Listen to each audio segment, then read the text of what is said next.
guess we're back in sunny Seattle. Sunny Seattle. How's it to be back? Great. Everybody's happy to be back, and I know it was warmer in Spain, but it's nice coming out here. It's good. Good to be home. How would you assess your satisfaction with the time you spent? I would say that this camp has been one of the most productive that we've had in quite some time. What did you like about it? Just training, physical portion of it. I'll get into Albert. I mean, Albert's got a little tweak in his quad. When we got him back, we did a scan just because he's a vital part of our team. But just reading him, and Albert might make it back for Antigua. Maybe Charlotte is probably the safer bet, but only one injury. Getting both groups, the quality last game. The last games that we had were really good quality for both squads. We were very pleased. Since you mentioned Albert and Reed, can you give a formal update on their? Well, Reed's it's his other hamstring, and again, formally it's Albert's right quad. Just a little tweak in the very top part of it. He's going to be day-to-day. He'd probably wait till after the Louisville game to come back and join bits of training. But again, I want to be cautious with him. I can't afford to lose him early in the year just because he wants to play.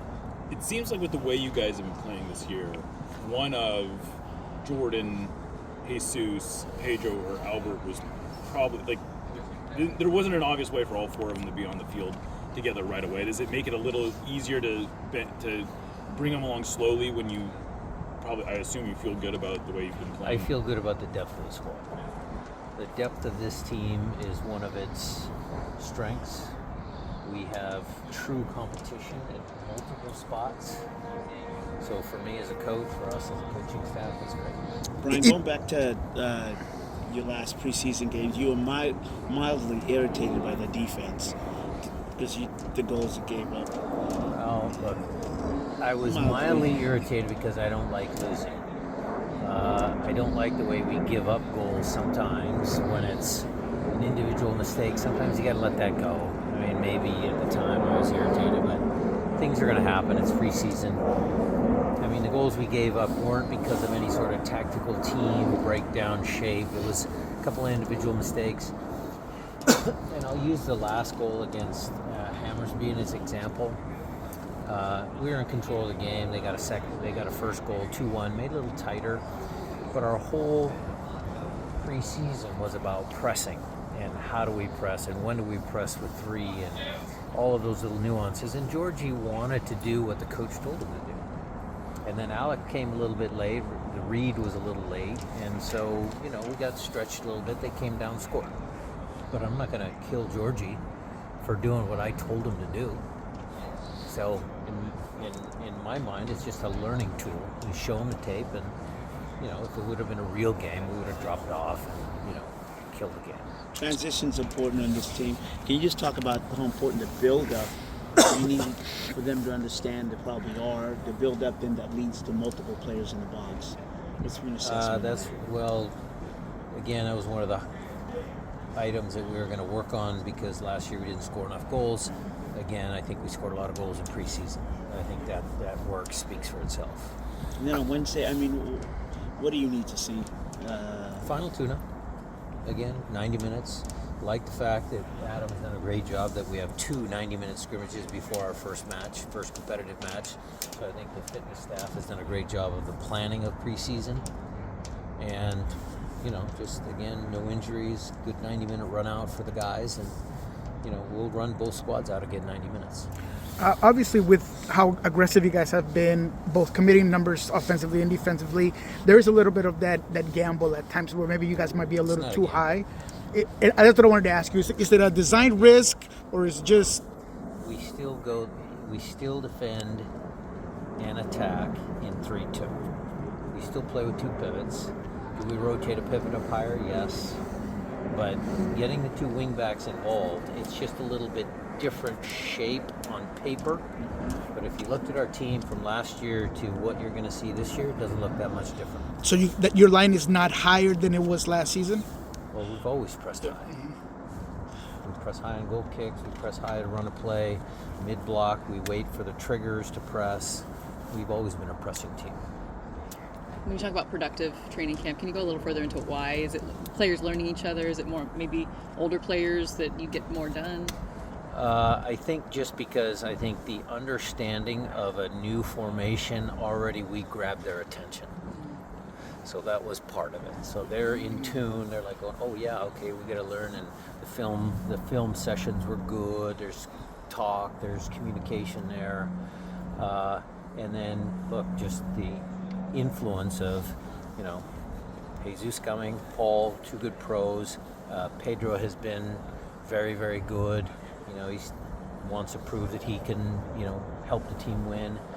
You've got senior guys like JP that are coming back, that are pushing. Christian Obed, Danny Leyva there.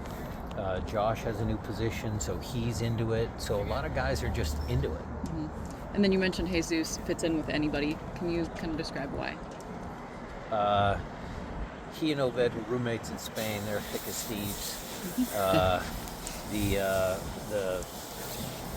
The way we operate is always kind of, we try and integrate all the new players. We had some, team bonding stuff over in Spain.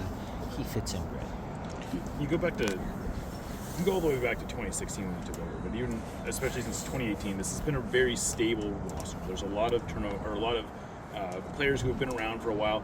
How important or how helpful is it to do something like do a tweak to the formation like you're doing this year to sort of keep things fresh and to keep people's mind sharp and just for the sort of the exercise of I don't know if that's the reason why we did it, Jeremiah. I understand your question. I think just the way this group lines up, again on paper, because we haven't played any real competitive matches yet, we felt that this formation could work.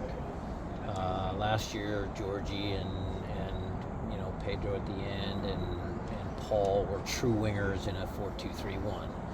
I think Pedro's strengths, he can come inside. I think Jesus, I want to play him next to Jordan to get him close. Albert plays in the pocket. I think we have some guys that in that middle attacking part of the field are going to be very effective. So where was our width going to come from? Well, it seemed to us that wingbacks are kind of a logical step in that direction. Again, let's see if it works. We can always go back to 4-2-3-1. I still might go back to 4-2-3-1 for certain opponents. We'll see. Brian, the prevailing just soccer thing going out there is you can change the different formations, but what matters is the players that you have in there. So can you talk about the depth you have? You have the formation, you can keep the same formation, but when you put different players, it's actually a different type of attack or different look. Sure. And that's what's going to give us an advantage. If I would take, 2 players, let's say Jesus and Georgie. Right. Okay, 2 totally different players, but we've been playing them both kind of in that right pocket. But Jesus stays there and goes closer to Jordan and can play in between the lines. But when Georgie plays there, defensively he starts here, but offensively he's the widest guy on the field on that side, and we rotate a guy up. So that type of flexibility in game, week to week, midweek games is going to help us, so opponents can't really, dial into us and prevent us from scoring goals. Any word to when Kim Cahill will be arriving? Right now, his appointment is, I believe, for the 19th, but I know we are trying to expedite and get a sooner appointment, but I think that is the very last day that he would show up.